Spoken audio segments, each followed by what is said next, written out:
When you put two colors next to each other, it's like a lightning bolt. You know that somewhere that's going to maybe strike someone else as well. So you just listen to your gut.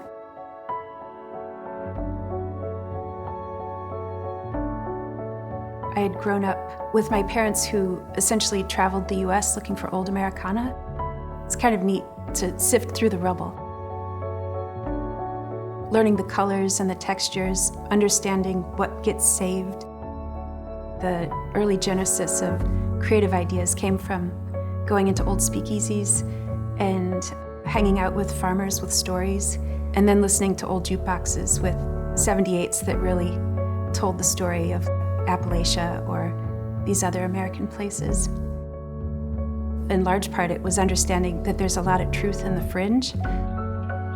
That became my compass, how I look at things in the world too. I'm looking for the real deal.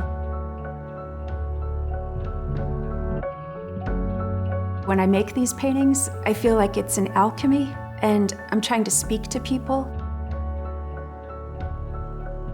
I almost see them as like predicated on this hyperbole of hope, the notion of improving our modern selves, what it is to be human.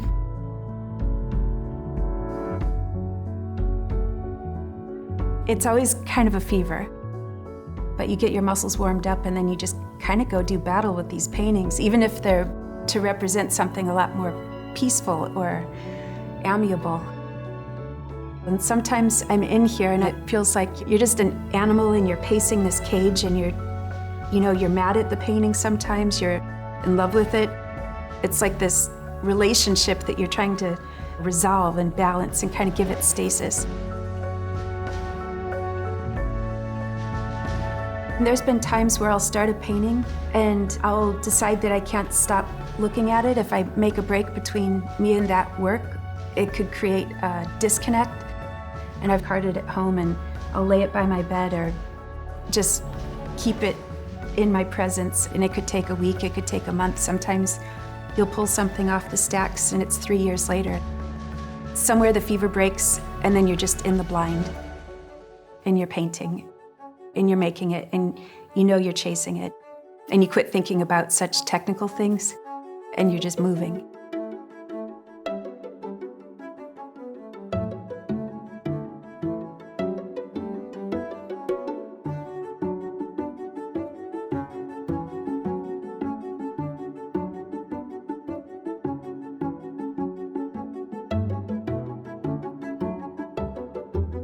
It is that kind of fine line, that little rise of paint.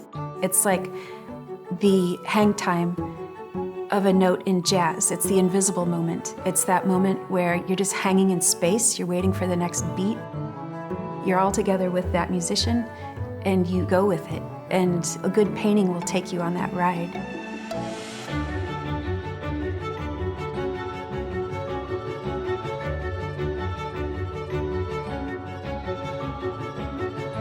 In 100 years from now, if you find this in a pile, what is it that you're going to want to pick up?